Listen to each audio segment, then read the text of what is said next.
Here's Hagrid. Boom. They knocked again. Dudley jerked awake. "Where's the cannon?" he said stupidly. There was a crash behind them, and Uncle Vernon came skidding into the room. He was holding a rifle in his hands. Now they knew what had been in the long, thin package he had brought with them. "Who's there?" he shouted. "I warn you, I'm armed." There was a pause. Then, smash! The door was hit with such force that it swung clean off its hinges, and with a deafening crash landed flat on the floor. A giant of a man was standing in the doorway. His face was almost completely hidden by a long, shaggy mane of hair and a wild, tangled beard, but you could make out his eyes glinting like black beetles under all the hair. The giant squeezed his way into the hut, stooping so that his head just brushed the ceiling. He bent down, picked up the door, and fitted it easily back into its frame. The noise of the storm outside dropped a little. He turned to look at them all. "Couldn't make us a cup of tea, could ya? It's not been an easy journey." He strode over to the sofa where Dudley sat frozen with fear. "Budge up, you great lump," said the stranger. Dudley squeaked and ran to hide behind his mother, who was crouching terrified behind Uncle Vernon. "And here's Harry," said the giant. Harry looked up into the fierce, wild, shadowy face and saw that the beetle eyes were crinkled in a smile. "Last time I saw you, you was only a baby," said the giant. "You look a lot like your dad, but you've got your mom's eyes." Uncle Vernon made a funny rasping noise. "I demand that you leave at once, sir," he said. "You are breaking and entering."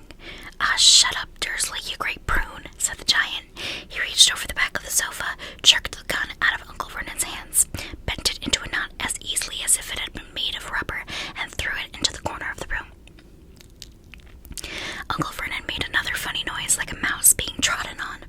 "Anyway, Harry," said the giant, turning his back on the Dursleys, "a very happy birthday to ya. Got something for ya here. I might have sat on it at some point, but it'll taste all right." From an inside pocket of his black overcoat, he pulled a slightly squashed box. Harry opened it with trembling fingers. Inside was a large, sticky chocolate cake with "Happy Birthday, Harry" written on it in green icing. Harry looked up at the giant. He meant to say thank you, but the words got lost on the way to his mouth, and what he said instead was, "Who are you?" The giant chuckled. "True, I haven't introduced myself. Rubeus Hagrid, keeper of the keys and grounds at Hogwarts." He held out an enormous hand and shook Harry's whole arm. "What about that tea then, eh?" he said, rubbing his hands together. "I'd not say no to something stronger if you got it, mind." His eyes fell on the empty grate with the shriveled chip bags in it, and he snorted. He bent down over the fireplace. They couldn't see what he was doing, but when he drew back a second later, there was a roaring fire there. It filled the whole damp hut with flickering light, and Harry felt the warmth wash over him as he sunk into a hot bath. The giant sat back down on the sofa, which sagged underneath his weight, and began taking all sorts of things out of the pockets of his coat. A copper kettle, a squashy package of sausages, a poker, a teapot, several chip mugs, and a bottle of some amber liquid that he took a swig from before starting to make tea. Soon, the hut was full of the sound and smell of sizzling sausage.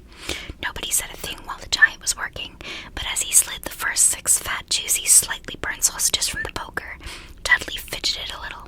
Uncle Vernon said sharply, "Don't touch anything he gives you, Dudley." The giant chuckled darkly. "Your great puddin' of a son don't need fattening anymore, Dursley, don't worry." He passed the sausages to Harry, who was so hungry he had never tasted anything so wonderful. But he still couldn't take his eyes off the giant. Finally, as nobody seemed about to explain anything, he said, "I'm sorry, but I still don't know who you are." The giant took a gulp of tea and wiped his mouth with the back of his hand. "Call me Hagrid," he said. "Everyone does. And like I told you, I'm keeper of the keys at Hogwarts. You'll know all about Hogwarts, of course."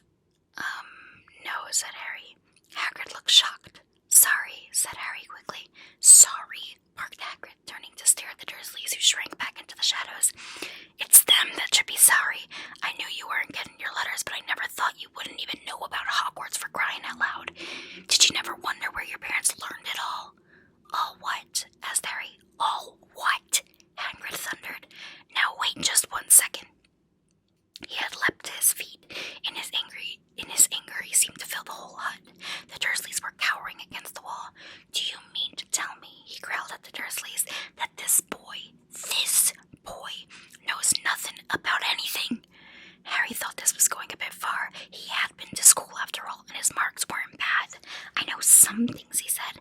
I can, do math and stuff. But Hagrid simply waved his hand and said, about our world. I mean your world, my world, your parents' world. What world? Hagrid looked as if he was about to explode. Dursley, he boomed. Uncle Vernon, who had gone very pale, whispered something that sounded like Mimble Wimble. Hagrid stared wildly at Harry. But you must know about your mom and dad, he said. I mean, they're famous. You're famous. What? My mom and dad weren't famous, were they? You don't know. Hagrid ran his fingers through his hair, fixing Harry with a bewildered stare. You don't know what you are, he said finally. Uncle Vernon suddenly found his voice. Stop, he commanded. Stop right there, sir. I forbid you to tell the boy anything. A braver man than Vernon Dursley would have quailed under the furious look Hagrid now gave him. When Hagrid spoke, his every syllable was trembled with rage. You never told him. Never told him what was in the letter Dumbledore left for him. I was there. I saw Dumbledore leave it. Dursley, and you've kept it from him all these years. Kept what from me? Said Harry eagerly. Stop! I forbid you, yelled Uncle Vernon in panic.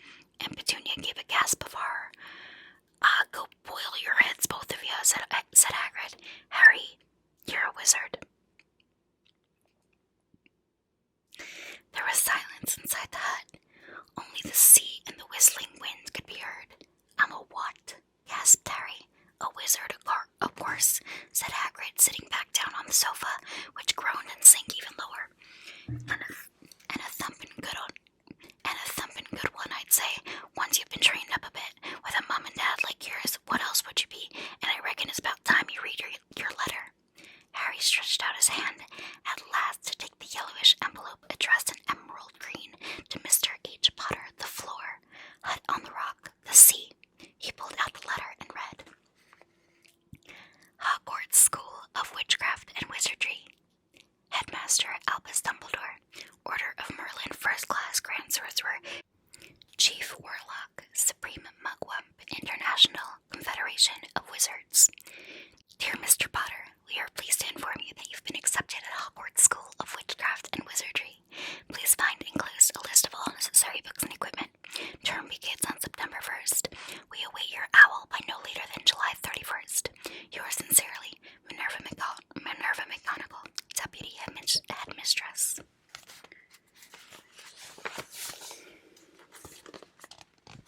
Questions exploded inside Harry's head like fireworks, and he couldn't decide which to ask first. After a few minutes, he stammered, What does it mean? They await my owl. Galloping Gorgons, that reminds me, said Hagrid, clapping a hand to his forehead with enough force to knock over a cart horse. And from yet another pocket inside his overcoat, he pulled an owl, a real, live, rather ruffled-looking owl, a long quill and a roll of parchment. With his tongue between his teeth, he scribbled a note that Harry could read upside down. Dear Professor Dumbledore, given Harry his letter, taking him to buy his things tomorrow. Weather's horrible. Hope you're well. Hagrid. Hagrid rolled up the note, gave it to the owl, which clammed it in its beak, went to the door, and threw the owl out into the storm. Then he came back and sat down as though this was as normal as talking on the telephone. Harry realized his mouth was open and closed it quickly. Where was I? Said Hagrid, but at that moment, Uncle Vernon, still ashen-faced but looking very angry, moved into the firelight. He's not going, he said. Hagrid grunted. I'd like to see a great muggle like you stop him, he said. A what? Said Harry, interested. A muggle, said Hagrid. It's what we call non-magic folk like them. And it's your bad luck you grew up in a family of the biggest muggles I have ever laid eyes on. We swore when we took him in that we'd put a stop to that rubbish, said Uncle Vernon. We swore we'd stamp it out of him. Wizard indeed. You knew, said Harry. You knew I'm a wizard. Knew, shrieked Aunt Petunia suddenly. Knew. Of course we knew. How could you not be? My dratted sister being what she was. Oh, she got a letter just like that and disappeared off to that school and came home every vacation with her pockets full of frog spawn, turning teacups into rats. I was the only one who saw her for what she was, a freak. But for my mother and father, oh no, it was Lily this and Lily that. They were so proud to have a witch in the family. She stopped to draw a deep breath, then went ranting on. It seemed she'd been wanting to say all this for years. Then she met that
great mystery parts of it. He sat down, stared into the fire for a few seconds, and then said, "It begins, I suppose, with a person called, but it's incredible you don't know his name. Everyone in our world knows."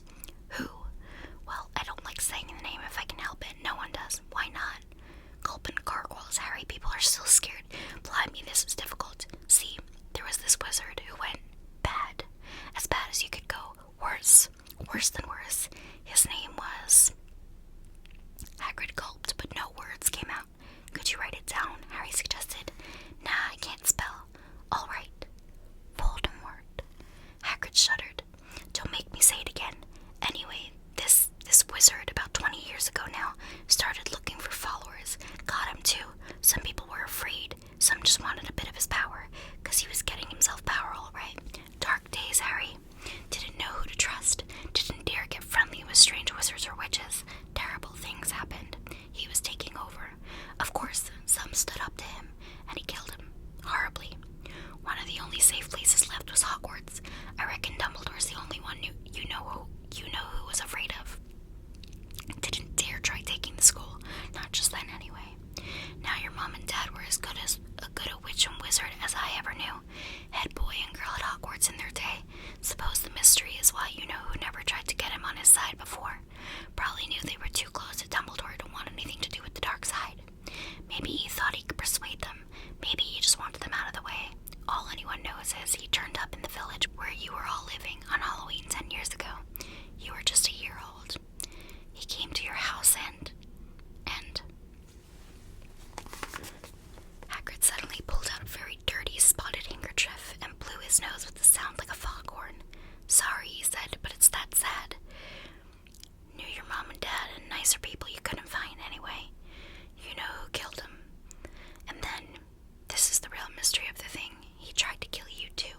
Wanted to make a clean job of it, I suppose. Or maybe he just liked killing by then, but he couldn't do it. Never wondered how you got that mark on your forehead. That's no ordinary cut. That's what you get when a powerful evil curse touches you. Took care of your mom and dad and your house even, but it didn't work on you. And that's why you're famous, Harry. No one's ever lived after he decides to kill him. No one, except you. And he killed some of the best witches and wizards. Of the age. The McKinnons, the Bones, the Pruitts. And he was only a baby and you lived." Something very painful was going on in Harry's mind. As Hagrid's story came to a close, he saw again the blinding flash of green light, more clearly than he ever remembered it before, and he remembered something else for the first time in his life. A high, cold, cruel laugh. Hagrid was watching him sadly. "Took you from the ruined house myself on Dumbledore's orders. Brought you to this lot."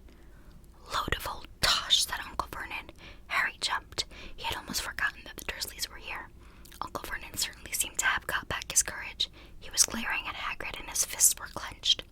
"Now you listen here, boy," he snarled. "I accept there's something strange about you.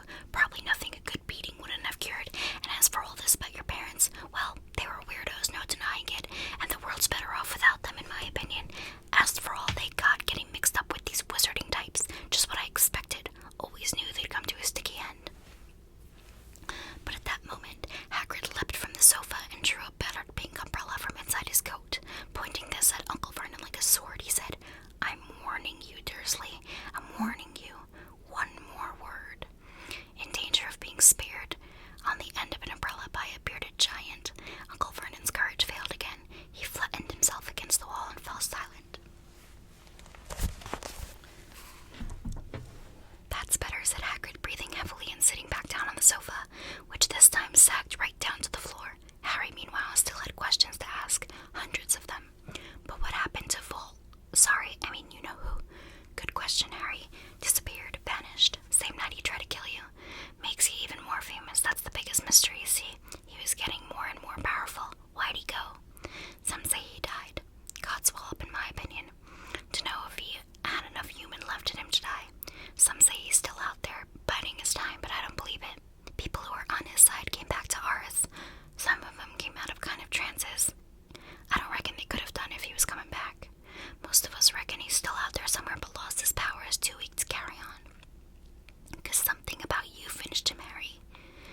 was something going on that night he hadn't counted on.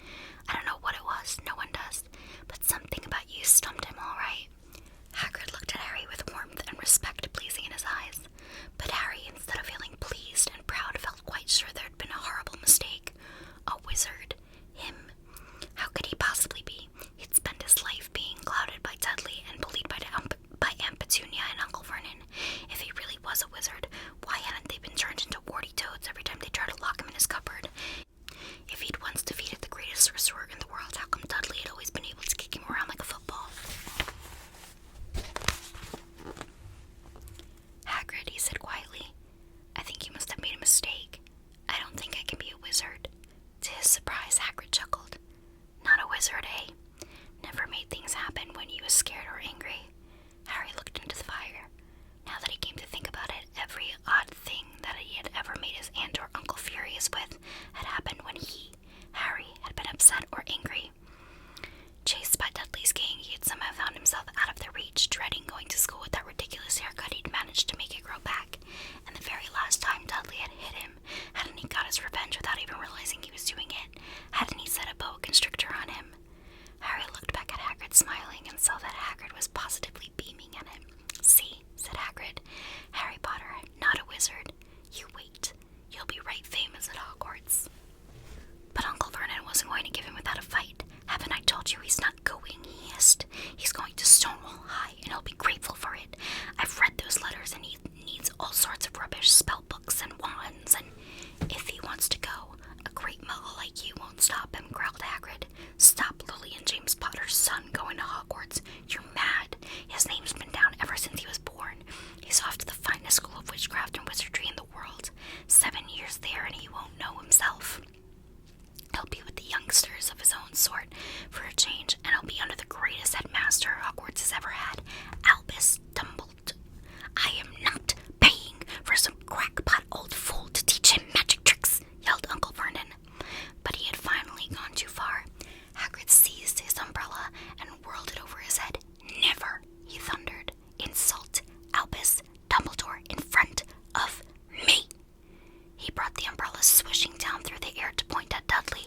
There was a flash of violent light, a sound like a firecracker, a sharp squeal, and the next second, Dudley was dancing on the spot with his hands clasped over his fat bottom, howling in pain. When he turned his back on them, Harry saw a curly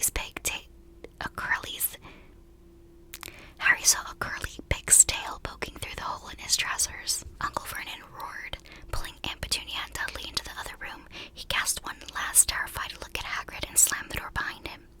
Hagrid looked down at his umbrella and stroked his beard.